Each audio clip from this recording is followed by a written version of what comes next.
सबको प्रभु यीशु मसीह के नाम में प्रेज द लॉर्ड। परमेश्वर आप लोगों के पास नई मौका दिया कि मैं आप लोगों के पास नई वचन सुनाने के लिए, इसलिए परमेश्वर की धन्यवाद करता हूँ। उम्मीद करता हूँ आप सभी परमेश्वर की वचन में बढ़ रहे होंगे। हम वचन पढ़ने से पहले एक नबी के बारे में आज सीखने वाले हैं, जो कि दानियल के नबी के बारे में। जब यहूदा को बंदी बनाया गया बेबीलोन के द्वारा, तब नबूकदनेस्सर ने यहूदा के जवानों को लालच दिया, क्योंकि उन जवानों के पास एक शक्ति थी और उन लोगों के पास काम करने की बहुत ज़्यादा पावर थी और स्पेशल गिफ्ट थी परमेश्वर की दान। तभी उन राजा ने उन लोगों को इस्तेमाल करने के लिए सोचा और कमरे में बुला करके महंगी खाने और महंगी शराब उन लोगों को ऑफर किया। तब पास में जितने सारे लोग थे, जितने सारे जवान भाई थे, वो लोग उन सारी चीज़ों को कबूल किए, फिर भी दानियल नबी ने उन सारी चीज़ों को इनकार किए।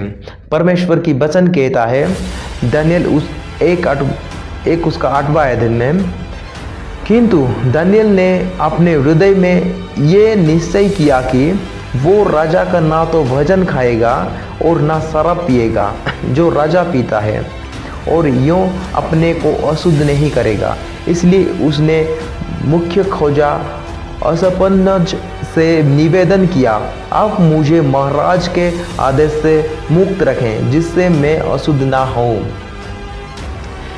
तब दानियल ने कहा, ऐसी चीज़ें मुझे नहीं चाहिए जो कि मुझे अशुद्ध बनाए, क्योंकि वो परमेश्वर से डरता था।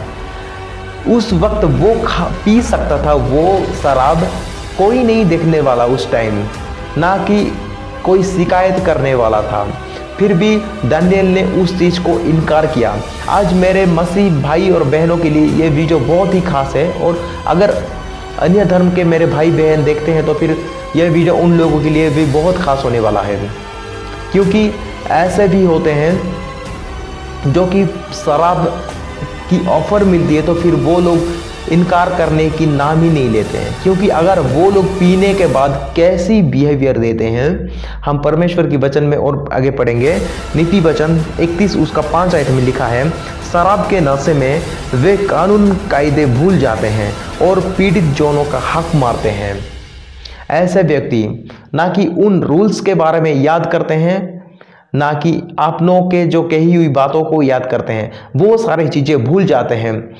कि क्योंकि ये वचन लाने की वजह यह है कि ऐसे वक्त आने वाला है जब यीशु मसीह आएगा और इस नशे के दुनिया में भोग विलास में लोग पाए जाएंगे, तब उन लोगों की क्लेश और बढ़ जाएगी। संसार की कुछ वक्त की खुशी उन लोगों की जिंदगी बर्बाद करने वाली है उस नशे के जरिए। परमेश्वर की वचन कहता है लूका 21:34 आयत में लिखा गया है, अपने विषय में सावधान रहो, क्योंकि ऐसा ना हो कि भोग विलास, नशे और इस संसार की चिंताओं से तुम्हारा मन कुंठित हो जाए और वो दिन फंदे की तरह अचानक तुम पर आ गिरे। हमें इन विषय से हमेशा अलर्ट रहना चाहिए, ताकि हम इन नशे चीज़ों से, ना इन संसारिक की चीज़ों से, क्योंकि परमेश्वर की वचन कहा गया है कि पहला यूहन्ना में, ना तुम संसार से प्रेम करोगे, और जो कोई संसार से प्रेम करता है वो परमेश्वर से बैर करता है। इसका मतलब आज हम किससे प्रेम करें, और इस नशे की दुनिया में आज रहते हैं तो फिर आज ही हमें छोड़ना चाहिए, क्योंकि यीशु मसीह जब आएगा इस हालत में आज हम पाए जाएंगे तो फिर आज हमारा क्या हाल होगा। जो कि लिखा गया है सिर्फ मसीह भाई और बहनों के लिए नहीं है, लेकिन सारे जगत की, सारे संसार की भाई बहनों के लिए, कि परमेश्वर की वचन कहता है क्योंकि वो दिन समस्त पृथ्वी के सभी निवासियों पर आ पड़ेगा। तो इसके लिए हमें क्या करना जरूरी है? परमेश्वर की वचन में आगे बढ़ना जरूरी है, या इस संसार में जो कि कुछ वक्त के लिए खुशी मिलता है और हमारा प्राण को नाश करता है, ऐसी चीज़ों पर चलना जरूरी है। आज फैसला आपके ऊपर रहेगा। जैसा कि दानियल को भी ऐसे बहुत सारे ऑफर मिला और दानियल ने उस चीज़ को इनकार किया, क्योंकि वो परमेश्वर से डरता था।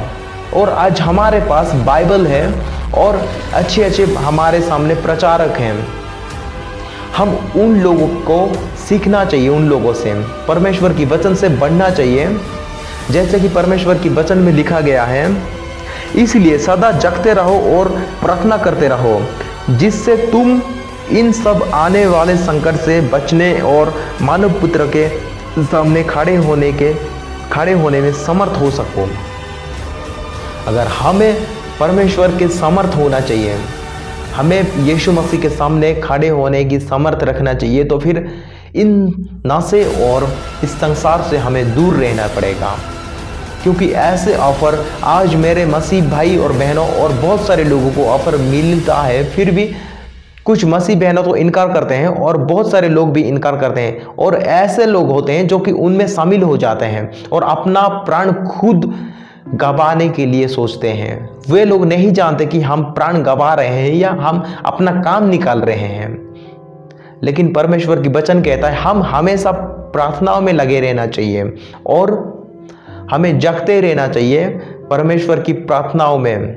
इसलिए मेरे मसीह भाई और बहनों, आप दानियल के नबी से आज जो भी सीखें आप जीवन में करिए करें और ये वचन सभी को सुनाएं, ताकि उन लोगों की ज़िंदगी में ऐसी परेशानी होगी तब वो लोग भी जान सके कि नासिकी दुनिया और परमेश्वर की जो प्रेम को जान सके।